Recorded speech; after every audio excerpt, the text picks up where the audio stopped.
জঙ্গলের মাঝে ছোট্ট একটা পাঠশালা। শিয়াল মাথায় টুপি পরে শিক্ষক সেজে বসে আছে। শিয়াল বলে, আমার পাঠশালায় পড়লে সবাই বুদ্ধিমান হবে।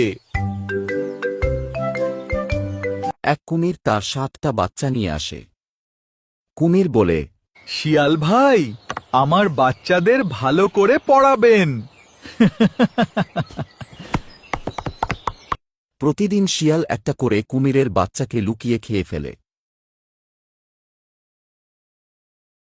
শিয়াল বলে, 1, 2, 3, সব ঠিক আছে।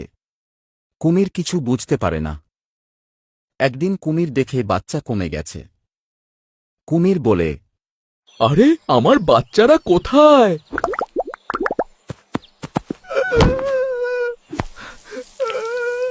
কুমির রেগে শিয়ালকে ধরতে দৌড় দেয়। শিয়াল লাফ দিয়ে নদী পার হতে যায়। কুমির বলে, আজ তোমাকে ছাড়বো না, ধরতে পারলে ধরো। অতিরিক্ত চালাকি করলে একদিন ধরা খেতেই হয়।